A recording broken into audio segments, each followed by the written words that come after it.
let's talk about the X headers. Let's talk about the spam headers. So here's what X headers are. When an email matches a DNS blacklist or some other criteria for inappropriate flow of mail, an X header is inserted into the message itself. So what normally you do is you reply back and you say, in the X header, this line indicates there was a spam test that was performed against your email and the message has failed and been returned to you. Now, I have something that I have on Expanding Security. It's called the Pain Pill, and I send out emails to it to my clients. People have to request and sign up for it. However, since that mail is sent from my web server itself and not from my SMTP server, my web server acts like a mail server for sending that mail, I get a lot of bounce back messages from end users where I have failed to meet the criteria for their mail server receiving. So what happens is I get a bounce back and it's an X header. It says, we don't like your from because it didn't resolve correctly. So I get that quite often with new people who subscribe to my list and they have to whitelist themselves. Along with that, what we can do is we can look at each one of the headers here and say, these are the reasons why we failed the spam test. So these are all X headers. There is nothing ever good in an X header, but it tells you how to fix your server so that you don't fall into that category of spam again the next time. So we've got distribution was inappropriate, errors 2 was inappropriate, usually that's the big one for spammers, mailer, UIDL, PM flags, priority, and sender. It may not like any of these. This is a polite way for the people who receive the mail to return it to you to say, hey, you know what, you're not playing the game like we want you to, and we want you to know what's going on. If this gets sent back to a spammer, they don't look at any of this except for to tune their spamming profile so that they can fly under the radar. Those are the common X headers. Remember, these are called the spam headers. You want to trace emails back to their origin, and by looking at the headers, you are going to get some information back.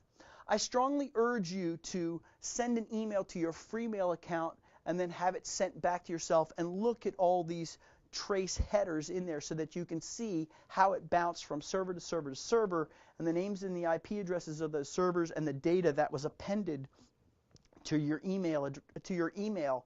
Dig down into those headers. If you're using a standard client, you're not going to see all the headers unless you go into the advanced properties. You may even have to export that so that you can see all the details. Remember, the email header information can be faked. There are plenty of ways to spoof that. So you may not look at the actual headers, the normal headers. You may dig down into the information where it talks about the mail servers themselves. So if you can confirm that the header information is correct, then you can use that original email as the primary source to figure out who the evildoer is or where this message came from. You can even dig down and find out who owns the domain name that it was sent from. If it's truly spam, you're never going to be able to find this information. By replying to that spam, what you're going to do is you're going to put yourself on 1,000 new lists that are out there. But if your headers are correct, or some of them are correct, you can track this down, and it may be that you participate in a program where by reporting this spam, by just saying, I think that this is spam, you can actually make the Bayesian filters that are out there that are protecting you, make them better at stopping the spam from flowing in. Now we need to go to the next level here, which is if we're looking at this from a forensic standpoint, and we're not worrying about spoofed or spam, we're not worrying about spoofed or spam mail, but we're worried about this mail that has come in where it's got this data in it that's something like a phishing attack, we may want to do a little bit deeper investigation because it may be that there is malware in here pointing to a particular domain that we can trace back. So that might be a reason to go a little bit deeper.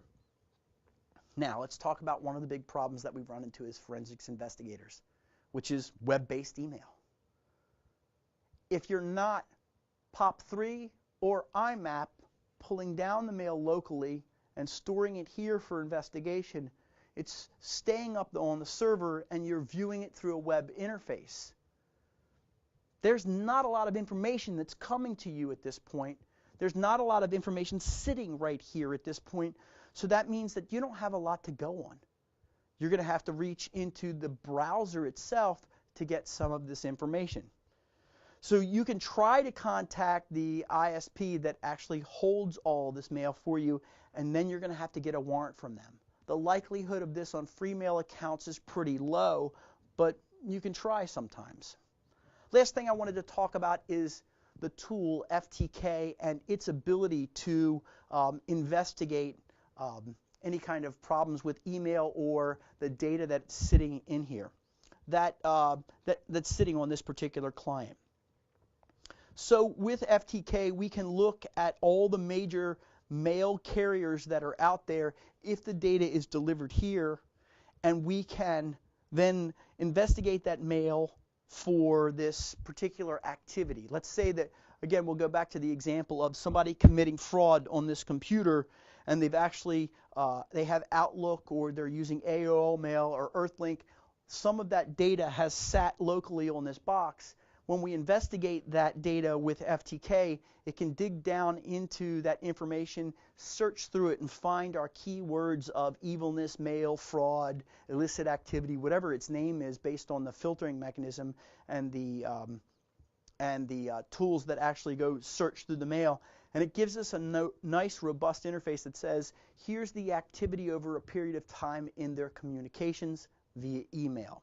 It does really good full text search, text searching that can yield instant results. Remember, FTK's strong suit is that it does all this indexing beforehand on the entire drive for all at the hex level. So now what we're doing is we're revealing that and organizing that inside of the interface of FTK. It actually can do advanced searches on JPEGs. Those JPEGs may be associated when it comes to mail with a particular site. So those attachments can help you trace down where this came from or where it went to. That's the tool FTK. That's the general email forensics that we're going to deal with when it comes to the EC Council's certification.